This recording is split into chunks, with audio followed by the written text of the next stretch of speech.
Here you go. Check this out, Joshua. Look who paid a visit to Ann Arbor. It's the nature boy, Ric Flair. It leads me to a question, because I know college teams, NFL teams, teams in general, they love to bring visitors. Who was the coolest visitor that came to speak to your team throughout your playing days? First off, Ric Flair, much shorter than I thought he was. Shocking, right? Yeah, it's a little bit of an issue. You got to work on that. Get him some platforms there. My head coach in college did not trust anybody. He was a very untrusting man, so we had no guest speakers. You had never had a guest speaker. Not anybody who he wanted to speak to the team about, like, the actual team. We had a visit from Bill and Hillary Clinton one time. Wow. And Dan Gilbert had been around. He had Tim Tebow around a couple of times, but he did not let people address the team. Maybe he was onto something in terms of being trusting, right? We had Michael Jordan, Hank Aaron, Rich Eisen. The coolest of them all was Tom Brady came and talked to us. That dude has an innate presence about him that I'll never forget. What did Jordan say to you when he visited? He said, "We're happy to have you guys. We were an Adidas team. You should have seen the gear back then. And then we were a Jordan team." And he said, "We're happy to start this new path." First ever college team. Jordan. So, like, no actual sports advice on how to become, like, you know, a generational great? It was effectively just business at that point. Thanks for repping the brand. I can respect that, though. I can respect it. That's how you have as much money as Michael Jordan has. All right, red corner, blue corner.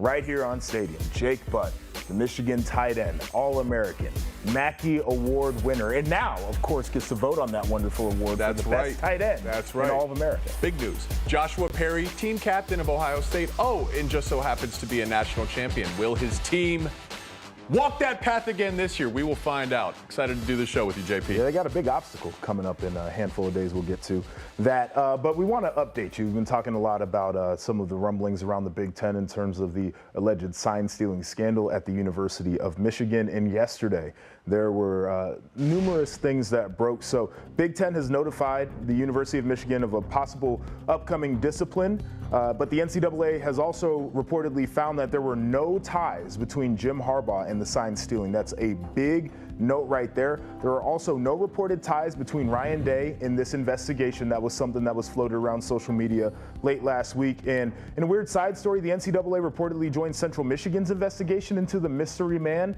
seen on the sideline earlier this season. Had some Ray-Bans, maybe the recording kind. Won't get into all the details there. But a lot of updates here that I think bring some clarity, also bring up more questions in a way. So what are your takeaways from these updates? Takeaways is what's going on at Central Michigan that you need the NCAA to figure that one out. I don't know why. That one should be cut and dry. I think a lot of us are wondering. He wasn't there. You either know this guy or you don't. And if you don't, I think we know who it may be. Okay, so you're right. It brings a little more clarity, but also has more questions. It's a continuation of where we're at. My biggest takeaway is I think a lot of people want a decision. They want to know, how do we move forward here? Because we're in just this point of more and more news, and there's emotions on both sides. To me, the latest news is indicating I think we're going to have some type of decision or some type of clarity here sooner rather than later. Though, at the same time, there's still a lot of unclarity, right? Jim Harbaugh, no known ties to the Signals, right? So that's a big deal. That raises more questions on if there is a decision that gets made, what will it be? So, little continuation of what we've already had. Some more fun news, but some more questions. Yeah, I think the idea that he does not have direct knowledge of the scandal that was going on within the program is going to be a sticking point for a lot of people on either side, right? If you're somebody who is pro-Michigan in this, you're going to look at that and say, well, how can you punish somebody who was unknowing about the wrongdoings that were going on? I would say that there were a lot of situations where people have been punished about things that they didn't know about, because ultimately you are responsible for everything that comes out of your organization, and it didn't prevent you from using that knowledge that was gotten, right? Like, you didn't know how he got it, but they still used it, and that it seems to be pretty clear there. So I'm curious how much that's going to weigh in. I know Michigan's going to fight back about that as well. I'm with you in terms of the Central Michigan thing. I think that's absolutely crazy. Like, I do not know what to make of that. I think we all know where this is going, but then the questions of why and how, I think, really pop up into our minds as well. So I think there was something else that is being more reported on today that we didn't have built out for the show, but I do want to mention it, is yesterday there was an anonymous former Big Ten coach that sent to the University of Michigan a document, a two-sheeter that had decoded Michigan signals. And it said that it was something that groups of coaches had worked on throughout the season. They would pass the information to each other ahead of Michigan games. It is not uncommon for coaches to call each other and say, hey, what was on your scouting report when you're playing an upcoming opponent? I do think it is wild to pass around a sheet of their decoded signals. I think that is a step too far if we're talking about sportsmanship. In this case, it is not known who the person is that turned it in. It's not known how credible that document is, but there are redacted notes there that would seem to line up with what Michigan was doing on the field, and that's going to be trouble because now Michigan has the opportunity to say, listen, we might have gotten it a little bit of a crazy way, but people have been getting it all kinds of ways for a long time. So to continue that, because the key point here, that's a great lead-in. There was a sentence in that article specifically that provided clarity. Those signals were apparently obtained legally. That person felt in the report that these signals were obtained legally, which is an important distinction here because we're talking about signals, but we're not just talking about signals. We're talking, this whole thing is about how signals were acquired, right? And that's the point we've been trying to make for a very long time here. But it also provides a point to say, this has been going on since the beginning of time, and everyone has their own route, and that's not to excuse Michigan. But I think what's got lost here is it's an all or nothing type scenario where Michigan's the only team doing this. No, they certainly crossed the lines with the reports about Stallion, but I think with that article that came out yesterday, JP, it's showing you there's a lot of teams that aren't as innocent as they may present. Yeah, I think anybody who went out on a limb and tried to say that Michigan was the only team that was after this information, I think that was a very naive point of view. I think it is startling, though, when you do see some of the reports that said it may have been 65 people in connection with this type of scheme. I think that's what has people up in arms. But I also agree with your point of it's hard right now, I think, to have an appropriate measure of punishment, especially since this is unprecedented and the thing isn't fully complete yet. Yeah, I think most people agree there should be some punishment, but there's questions before you know how that goes. Anyways, we have even bigger breaking news right now. Breaking news. Okay. There is a football game being played this weekend. Should we talk about it? I think we should talk about it. You guys want to hear about it? Well, we'll take you there. Michigan going on the road for one of the biggest games of the year, taking on Penn State in Happy Valley. All right, Joshua. You and I, you've been on the Penn State offense for a while now, but the Nittany Lions exploded for 51 points last week in their win against Maryland. Did that performance last weekend change any of your impressions of the James Franklin and Mike Yurcich-led offense? I never let one performance change my impression of anything. I think what we saw was a more confident-looking quarterback in an offense that tried to push the football down the field. It's a thing that people have commented on. It's something that it seems like Drew Aller would like to do. So for me, I think that maybe gives you a little bit of a window into how they would like to play moving forward. I think the biggest thing in this matchup, though, in terms of Penn State's offense is the fact that Drew Aller, their first-year starting quarterback, is playing at home in this game. I got some stats about Drew Aller on the road, and they are wild. So against Illinois, 48.5% completion, 0 touchdowns. At Northwestern, 54.5% completion, 1 touchdown. Then, of course, the Ohio State game where he was 42.9% completion, 1 touchdown in that game that came in garbage time. The outlier, of course, being this Maryland game that they just played. At home, this guy's completing 71% of his passes, has 14 touchdowns and 1 interception.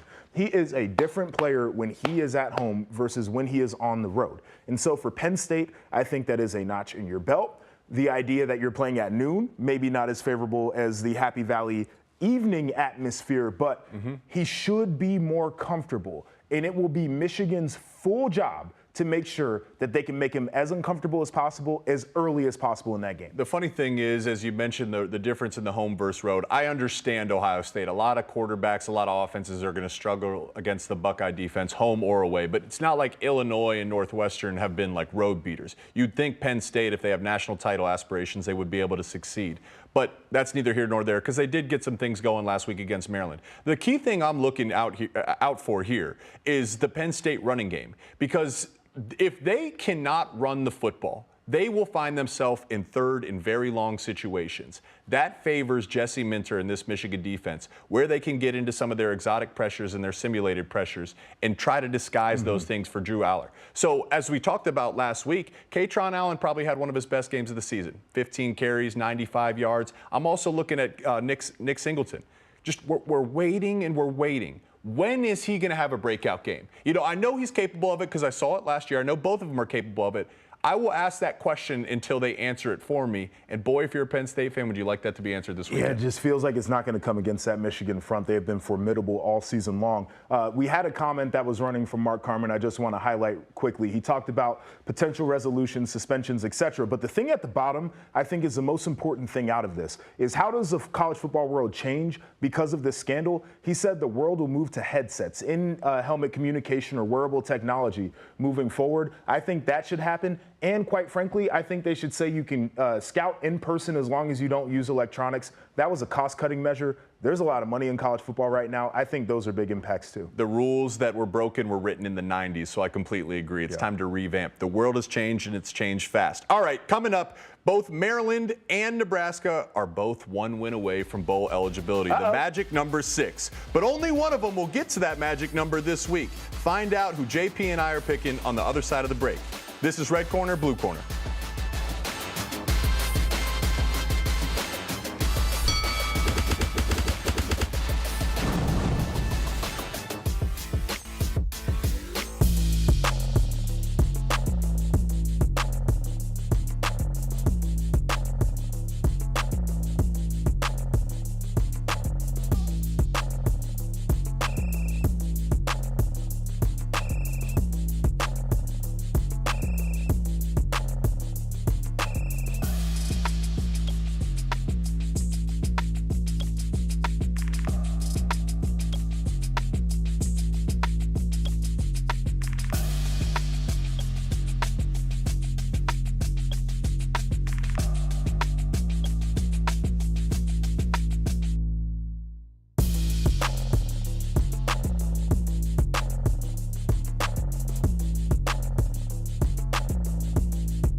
red corner, blue corner.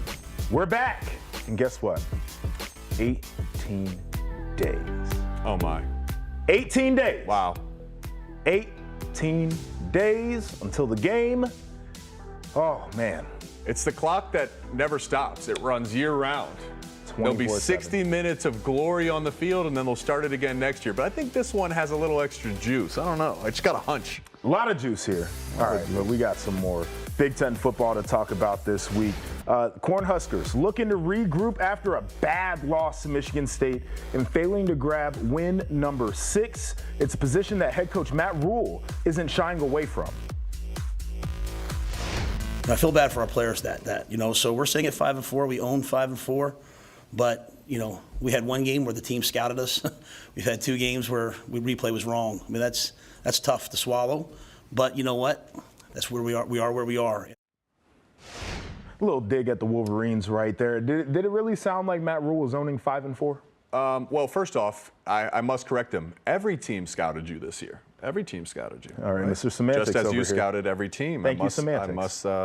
He said what he said. Potato. I didn't see anything either way. I mean, at this point, I think the frustrating thing for Matt Rule is the mistakes that have cost them in games just continue to happen. I think we have to accept. Acceptance is part of life. The team is what it is. For him, this is a big week this week to try to get over that hump. 6 wins would be huge to kind of sell for the program going forward. I think the hard part about being an athlete and being a coach is you understand that through the course of competition, there are going to be numerous mistakes made. Everybody chases the perfect game. Nobody can ever play the perfect game. And I think that you reconcile with that. What's hard to reconcile with is when you have to overcome your own mistakes, which you know you're going to make, and then you have to overcome officiating, or you have to overcome replay review. And things that are obvious and clear to you do not go your way. And instead of being 7-2 right now and the narratives being completely different, you are a team that is still looking to get that 6th win for bowl eligibility. So I know that they're owning it. I fully feel that, and I think Matt Rule is a guy who is about accountability within his locker room. But it never feels good when you know that the one mistake that you couldn't account for was not the mistake that you made.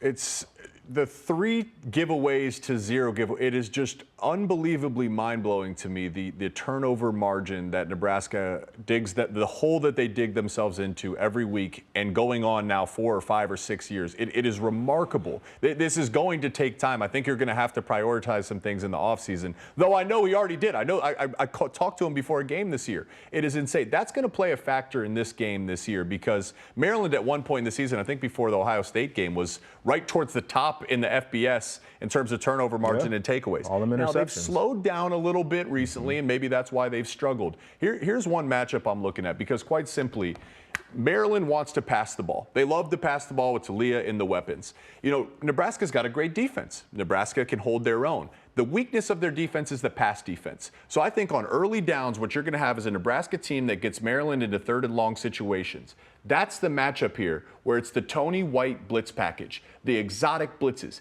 Can they hit Talia?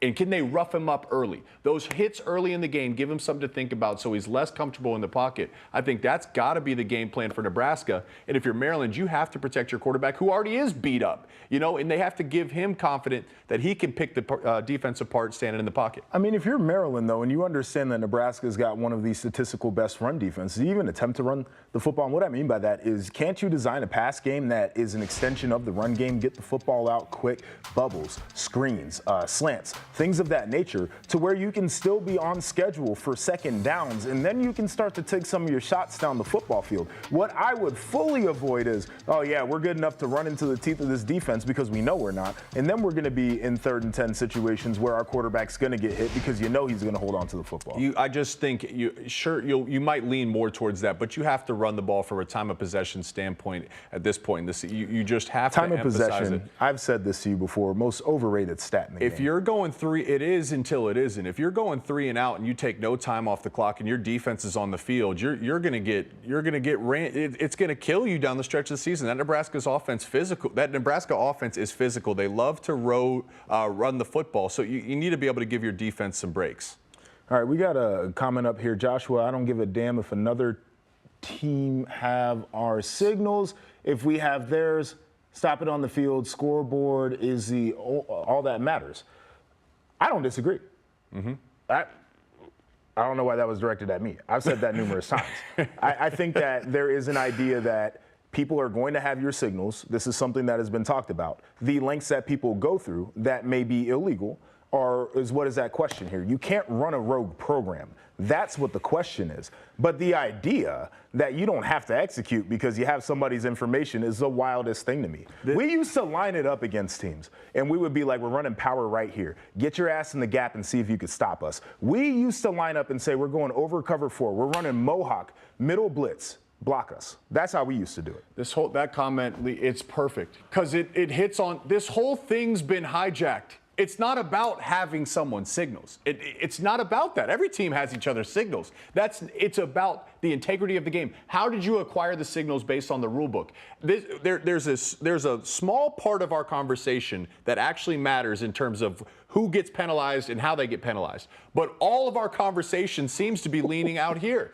It's crazy to me. Somebody clipped Jake doing that. That was pretty good out of you. All right, we're going to take a break. We both have to regroup right here. Got a little bit emotional. But coming up, we got the conference clash. More emotion. We're opening up the mailbag.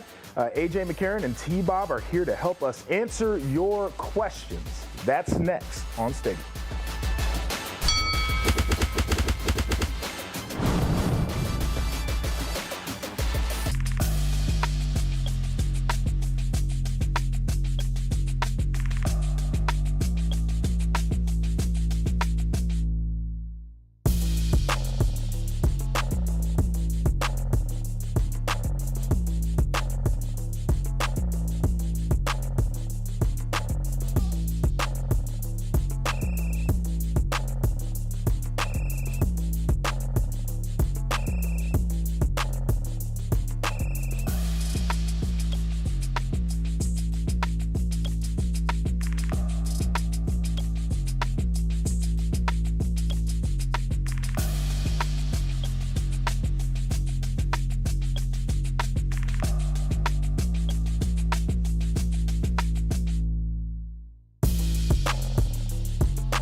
All right, it's time for a little conference clash here on Red Corner, Blue Corner. Before I get into it, I'd like to apologize to one of our YouTube commenters. I'm over here snapping, but you were talking to a Joshua in the chat, and apparently not me. It's a little bad business on my behalf. But we got T-Bob Abear joining us, AJ McCarron, fellas from Rivals Down South. I want to ask Jake real quick. You had a little hot take that you put up on the social. So can you explain to people how you feel about noon kickoff? This is a good one between the Rivals Down South and Red Corner Blue, because you guys love the night games down there in the South. I said I love a premier matchup in the noon slot. As a player, I loved it too, because the days can get really long. Why not start off my day with a bang? I want to roll out of bed, grab a cup of coffee, grab whatever else I need to get going, and before I could even think about it, I'm watching two of the best teams in the country. What do you guys think about the noon kickoff for the big-time games? I think they're great as a spectator, because ideally I want like a fire game in every window. Like, I cannot wait for this Saturday. Michigan, Penn State, we're probably going to like live react to it in some way. As a player, I think you're a coward, right? I don't think you were ready to handle the all-day anxiety management that comes from having to square up with another top 10 team at 6 p.m. Yeah, getting it out the way at 11 or noon or whatever is great, but there was a real skill to having to manage yourself during an entire day waiting for one of those big night games. For me, I kind of went both ways. I based it off of where we were playing. So if we were playing at LSU, I wanted it to be a night game. If we were playing at the Swamp, I wanted it to be a night game. If we were playing at Arkansas, like, get me in there and get me out of there as quick as possible. So I always based it. I really didn't care whether it was a noon kickoff or a night game, but if I did care, it was based off of where we were playing. All right, so we had a viewer who wanted to chime in on this conversation about kick time. So let's throw it over to our guy, Chris, to see what he has to say. You gotta love the noon kick because it enables 3 windows of huge matchups throughout the day. I don't want to just wait around for a loaded nighttime slate. I want some solid, steady action throughout the whole day. Usually leading off with a sweet Big Ten noon kick. Maybe a little Gus and Joel on the call. God, you love it. And then you have the meal for lunch. You get the game day meal for lunch, and then you can have a game day meal for dinner too. That's 2 meals. If you just have the nighttime game, you only get 1 sweet game day meal at night. That's not fun for anyone. Give me a little bit of huge meal during the day, little dinner action. Kick me off with a little ice cream during the night slate. 3 slates. Gotta love it. I'm here for it. I just feel like you're spinning your tires if you have nasty games all day up until you get to the big premier matchup. It's a bad way to manage your time. All right, so we did get some mail here, and this is coming from down in SEC country. Didn't get a name, but I think this one is directed at you, T-Bob. Let's call him LSU Harry. Harry, what do you got for us? Hey, T-Bob, man, big fan of the show, big fan of the Tigers. Just wanted to say I watched the show last week, and you made a big promise. You said the Tigers was going to go to the promised land and kick Bama's ass. T-Bob, what happened? I don't know what I saw on that damn field, but that ain't going to cut it. Help me make sense of this, T-Bob. Okay. I wish I could make sense of this. Definitely not Jake, but I had to listen to a press conference from Brian Kelly when he was asked about what defensive adjustments they would have made against Jalen Milroe, and he says, in retrospect, I think we would have spied him. What? Like, what are we talking about? That's coaching malpractice. And we would have spied him. I literally thought that, like, every piece of analysis that we offered in the run-up to this game came with the core caveat that, we're going to try to stop Milroe's legs first. They came out with a game plan like that cat was Peyton Manning. Made no sense whatsoever. That said, let's be clear. Alabama's a better team. LSU's run into 2 playoff caliber teams this year, and it played out the exact same way. LSU's good, not great. I'm sorry, Harry. It just is what it is. But you know what else it is? My time. Goody time. Rivals Down South time with T-Bob and AJ McCarron. Let's keep the crossover going here, boys. Second round of playoff rankings coming out tonight. And I got a few core questions for you. First, let's start with you, Jake. Should Washington be in the top 4 after the big win over USC? I think, we had this conversation. Maybe they deserved it last week, but I just don't see the committee making any changes this week. I think the top 4 is going to remain unchanged. Really, probably the top 5, top 6 is going to remain unchanged at this point. So maybe they got it wrong from the jump. Maybe Washington should have been there in the first round of playoff rankings, but I don't see them making that jump right now. Why are we calling USC a big win?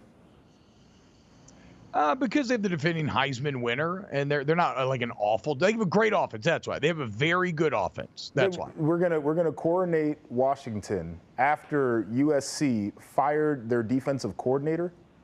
There's a lot of worse wins out there, that's for sure. Y'all's ass is tripping right now. Absolutely, Washington should be in the top 4. They have the best win in Oregon. The committee's telling you that where they rank Oregon. They just beat USC. They're undefeated in the conference. It has more ranked teams than any other conference. Like, put Florida State at 5. It doesn't matter because you two down there are going to eliminate each other. Like, one of y'all's out, one of y'all's in. And so if you're 5, you're at 4. Washington's more deserving right now. I never argued that. I'm just saying, why were you using USC as a reason to put them in? That's the only question I'm asking. Because I think it's a good enough win in context to push them over FSU on a weekend where FSU beat Pitt. Yeah, I think that's what fair. I would say. And FSU's got some trouble here too, because when I look at their resume, if they're out, it's really hard for me to see a way for them to get back in, considering one of these two teams is going to be out. But we don't know what's going to happen with Oregon. Could Oregon and Washington both end up in this thing? Like, I'm looking at FSU. Where's the big win going to come? Right? And so, I think it's really tough for them. If they're out on this one, it feels like their path back in might be a little bit cloudy. My biggest thing with the committee is all I've asked for is like consistency. You're not going to get it. But we would get it if Washington State, if they keep Florida State at 4 and Washington at 5, like that would be consistency. But if they jumped them on a week where Florida State won, regardless of the opponent, that's inconsistent to me. T-Bob, can I ask you guys a question real quick? Yeah, go for it. So are we ready to put Georgia at number 1 now? AJ, what do you think? Well, I mean, listen, Georgia should have been number 1. Like, that's just my opinion. When you go throughout the schedule, and this is what we talked about last week, and this is the deal I have against the committee, the argument I have against the NCAA in itself, with preseason ranking or in-season rankings before the committee ever even comes out with their first ranking, because Georgia's played a certain amount of teams, a lot more than Michigan and a lot more than Ohio State from a ranked standpoint throughout the season. Like when they played the opposing team, they were ranked. I mean, you had Missouri, you got Kentucky, South Carolina, Ole Miss, Tennessee coming up. Like those teams were ranked when they played them. So why all of a sudden, like, are we holding that against Georgia now that, none of those teams are really ranked, in the top 25 anymore, except Ole Miss and Tennessee. I could put Georgia. It's kind of semantic. Like, I don't know that I really care either way. Both Georgia and Ohio State will, like, they control their own fate no matter what. Hey, can I break everybody's brain real quick? Because there is one scenario out there that is just absolutely wild. And AJ, I'm going to start with you because it involves you, those dirty Alabama Tide members. Let's say you have an undefeated Washington, Pac-12 champ gets in. The Big Ten champ, obviously in. If FSU goes undefeated, they will be in, regardless of resume. Like, if they're undefeated, they will get in. What do you do if you have one-loss SEC champion Alabama and one-loss Big 12 champion Texas? Who gets in between those two schools, AJ? Well, I think Bama would get the nod just because of when they played, Georgia, and it being that Georgia's either going to be ranked 1 or 2 in the country when they play them and beat them in the SEC championship. If that's how it works itself out. Texas would end up playing who? I mean, I don't even know who else is in. Oklahoma State is in the driver's seat right now. Yeah. Right. So Oklahoma State's ranked lower than both Alabama and Georgia. So I think you definitely give the nod to Bama. But boys, Texas won in Tuscaloosa. Here's my thing, that's though. the brain. I totally understand that. I am one of these guys, and I guess it's like the most anti-football thing. The head-to-head to me is only a consideration if you feel like this thing is like, that's the ultimate tiebreaker. I'm going to put it like this. Is in 2014, the year that my team won the championship, we lost to Virginia Tech. So if you lost to a team and you could never be ranked ahead of them again, Virginia Tech for the rest of the year had to be ranked against Ohio State. And we knew by the end of the year, Ohio State was a better team than Va Tech. And so if we watch what's happened with Texas and we watch what's happening with Alabama right now, and I think the game against South Florida, whoever it was the tipping point for them when Alabama became a different team. I think a lot of us by the end of the year will be able to say that Alabama is definitively better than what Texas is. Oh, man, that feels kind of crazy. All right, boys, let's stick with the one-loss team. I mean, it's a good argument, though. Like, very well said, Joshua. Let's stick with the one-loss team conversation. Little Big Ten versus SEC. Jake, who's a better team, Penn State or Ole Miss? I really, just with how poor Penn State's offense has looked this year and how weak the Big Ten has been this year, I got to go with Ole Miss. I just have to go with Ole Miss, and it's part of it is just how weak the Big Ten is. You just haven't had a chance to really see Penn State be tested outside of Ohio State, which they lost, and soon to be Michigan this weekend. Yeah, I think for me, it's like I like Jackson Dart way more than Drew Aller, but I like Penn State's physicality way more. But I think at the end of the day, kind of Lane Kiffin's aggression pushes Ole Miss over the top for me, just because I remain like terribly disappointed in James Franklin's conservatism that you saw in that Ohio State game. I'll never forgive him for that 3rd and 6 run. What about Oregon or Alabama? Another two teams that are right neck and neck with one another. What do you think here, Joshua? Who's better here? I'm going to go with Oregon on this one. I think that Dan Lanning has tried to build himself an SEC team to play out there on the West Coast and eventually migrate over to the Big Ten. What Bo Nix is doing, his efficiency as a quarterback, his dual threat ability stands out to me. They've had some playmakers rise up. The run game has been really good. And I think that they're a well-built team defensively. Alabama, you could say all of the same things for, and I totally understand that, but I just feel better about what I've seen from a consistency standpoint out of Oregon versus Alabama, who's certainly built into one of the best one-loss teams in the country. All right, boys, we're going to let you go. Red corner, blue corner, looking forward to the College Football Power Hour tomorrow, where we react to all the big news throughout the entirety of the Power 5. Thank you so much, fellas, and y'all have a good day. All right, take care. Right now, AJ, it's time to talk about your guy, Jalen Milroe. And here you see the stats he put up against LSU. 219 for the air, 155 on the ground, most impressively 4 rushing touchdowns. But it does kind of beg the question, and you've seen a debate sort of start to evolve here, AJ. Was this performance from Milroe a bit of fool's gold? Like, if you're weighting it on the scales, was this more about the growth of Jalen Milroe and him being really good, or that LSU defense continuing to be as awful as it's been all year long?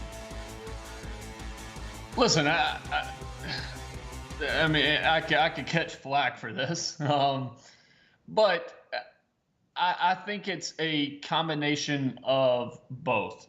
Listen, I don't think all of a sudden Jalen Milroe, which is a great kid, I've talked to him a couple times, like, respect his game, but he's all of a sudden not Peyton Manning, all right? You're not scared of his arm talent from a every down passer that's just going to rip you apart, spread the field out, and deliver the ball on each down.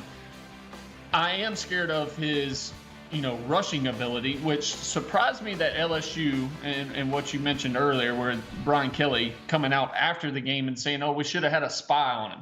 Well, like, how do you not go into that game and have that? Like, how is that not your game plan? Like, if I'm a defensive-minded coach going into that game, it's, okay, we're going to have a spy on him. We might even play a lot of two-man where and now, like, all of a sudden we just drop a defensive lineman and we rush 3, and that way, like, we also maybe keep a backer in there and mix it up, one robber, one hole. Like, we find ways to make him beat us with his arm. We're not going to allow him to have 155 yards rushing and 4 TDs on the ground. Like, what are we doing? But it's also like, I think Tommy Rees, and I've said this for the past couple of weeks, Tommy Rees and Jalen are starting to get in a rhythm. I think Tommy has found his calling for Jalen, as in, knowing what he's comfortable with, sticking to those same concepts. Yeah. But listen, LSU's defense is bad. Yeah. Well, it's like, they have personnel issues, and honestly, it's like, okay, last year they just spied Bryce Young with Harold Perkins the entire game. And I'm like, okay, well, why did you do that last year? Don't against Milroe. And the only thing I could try to logic together is that there's so little trust in the secondary, which I get. It's all freshmen right now. But what I don't understand is I would still rather lose in that way. Like you said, if you're facing Milroe, it's like, how do I want to lose? I want to lose with him through the air, not on the ground. This sound about to play you is shocking, AJ McCarron. I had to issue a trigger warning on my Baton Rouge-based morning show.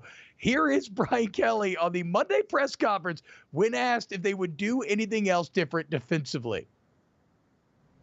Could we have spied the quarterback? Absolutely. There were third down situations that, third and long that clearly we felt like we wanted to be in, more coverage, and we felt like our unit pass rush could keep them in the pocket. That did not prove to be the case. I would say that was probably, the number one thing in terms of if we had to do some things coaching-wise differently, we probably would have employed a spy technique.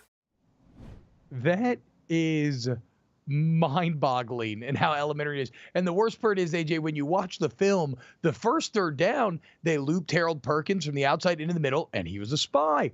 Never did it again, as they're allowing 7 consecutive third downs, 11 of 14 on the night. Never did again. We're talking cover 3, quarters, dropping everybody, linebackers 15-yard deeps on 3rd and 10s. Just malpractice out of that LSU defensive staff. Yeah, that's bad. Listen, you can come back, and it's a bad look on BK to come back after the game and say that. Like, that's something you just keep to yourself. Don't even mention it for future references too. Like, but yes, I don't understand if you're worried about your young secondary, play some zone. Okay, let's play some cover 2, and then instead of say in the Mike and Tampa 2, instead of getting depth, hey, you spy. Like, you just focus on Jalen the whole time. Like, mix the coverages up, because he's had trouble seeing different coverages. That's what Texas did early in the year. So I don't understand how you can come out after the game and say that like you said, that is mind-boggling. Yeah, you got to take that and you just got to bury that deep inside. Never let anyone hear the light of day. Word on the street is Nick Saban was irate at his own defensive staff for not spying Jaden Daniels at half, and, well, they made the changes. Still to come on Rivals Down South, we have some good news, some bad news for Georgia fans. We'll discuss how the final 3 weeks of the season will play out. Coming up next here on Rivals.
was asked yesterday by you guys about the LSU-Alabama hit. I don't know how that's not targeting, and if it's not, I think you got a problem that's okay, and that defensive players watch, oh, I can do that, and I can stay in a game and take the other team's quarterback out. That's an issue.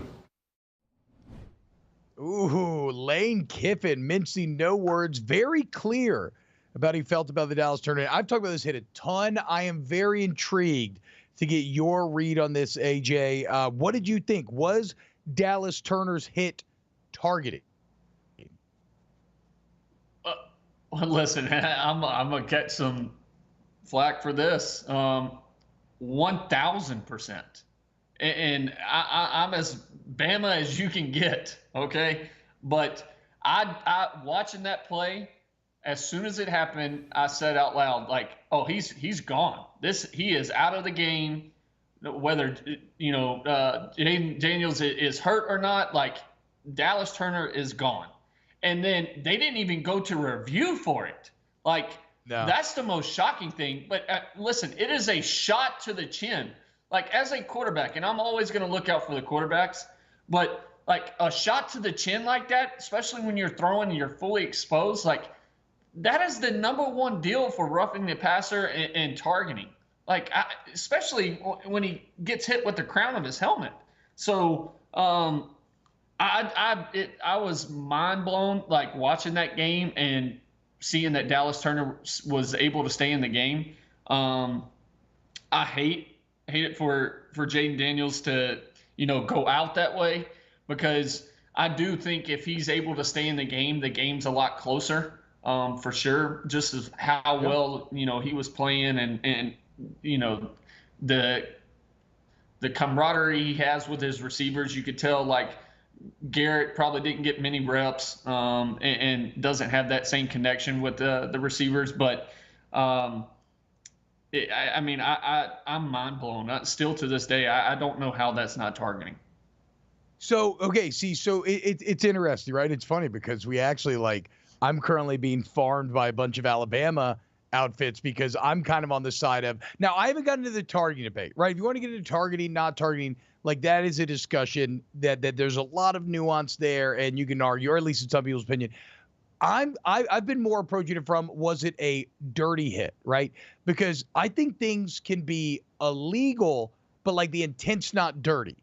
And you see that a lot with targeting. Like, you're going in for a big hit, maybe the offensive guy lowers his head at the last second and ends up being targeted, and it should be, and it's a rule, et cetera, but you didn't necessarily lean out to here's my deal on the idea of, was this dirty? I still don't think so. Did he mean to hurt Jayden Daniels? Sure, but don't you mean to hurt somebody every time you hit them? I don't know, that is the other part of it to me, is this is a violent football game. And you know what I wish, AJ? I wish Harold Perkins would have done that to Jalen Milroe.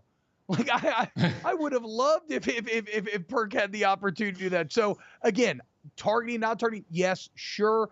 Dirty, I don't know, man. I think it's football. I think it's violent. Dallas Turner does have a pretty good track record, though, of taking out these quarterbacks, bro. He's a killer. Listen, I don't know if it was dirty from a sense of he's trying to hurt him on purpose. But he knew what he was doing, taking a shot. Yes. But the issue on top of that is taking the shot to the chin, lowering his helmet, and then landing on him full body weight. That's also another roughing the passer, penalty within itself. Not only the shot to the chin, to the head, but also he landed full body weight on top of him and didn't even try to roll off. So, I have issues with them not protecting the quarterback. Yeah, y'all have gotten soft, dude. Say hell yeah. Beat him up. Beat him up. I just wish we would have done the same thing. So look, that hit's going to get to, and obviously Lane knows exactly what he's doing. Lane always loves to poke the Alabama Bear one. And honestly, Jackson Dart 2 is one of the ones that has suffered at Dallas Turner's hands. All right, so the end of the SC, it is turkey season, which is championship season. We continue to talk about, let's take a look at some of the final stretches for the contenders in the Southeastern Conference, because it's pretty interesting when you compare the different levels of what Georgia has to do down the stretch here versus Alabama versus Ole Miss. You start with Georgia. finally their schedule gets a little juice. Yeah, they get Ole Miss, Tennessee at home. I don't know, AJ, to me, it feels like Alabama's in the SEC championship. Is that fair? Is there any fear with Auburn here? Listen, the Auburn game's the only one that can sneak up on you. Just because Gus in the past, or I should say Hugh Freeze, but Gus Malzahn and Hugh Freeze have both had Saban's number a little bit with their style of offense, the up-tempo, the trick plays. That is one game playing at Auburn also this year that is always tricky, no matter what the records are for both teams. So that's the only game, if I'm Alabama, that I'm making sure that, we have to go in focused to that game. Yeah, and look, I'm impressed with Ole Miss, but I don't think they go into Athens and get it done. Still, that looks like a 10-2 Ole Miss to me, which, like, shout out Lane Kiffin. That is really damn good for Oxford. All right, coming up next here on Rivals Down South, we'll keep the show moving right along as it's not Festivus quite yet, but I got to air some grievances. Keep it locked right here on Stadium.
Listen up. Here on Rivals, I've got a lot of problems and you people are going to hear about him, AJ McCarron, and we'll start with this.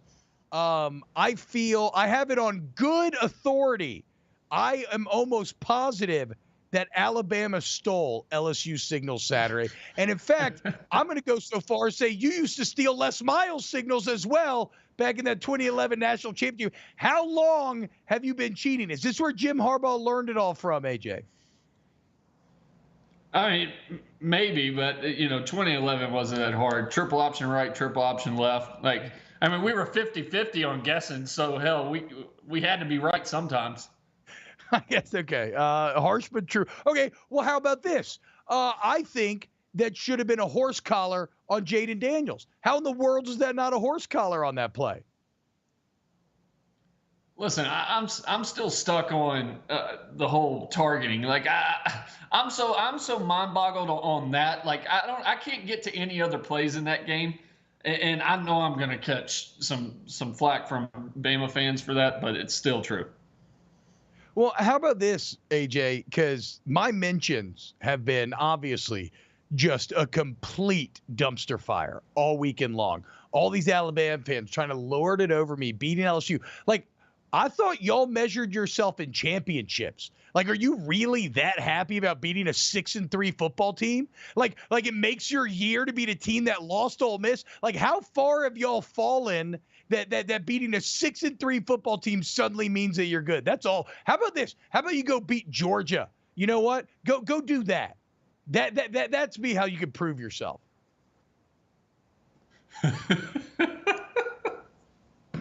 I don't even have anything to say. I hate y'all. I hate Nick Saban. You took everything from me in my life. And guess what? We gonna beat that ass next year, AJ McCarron. We coming back.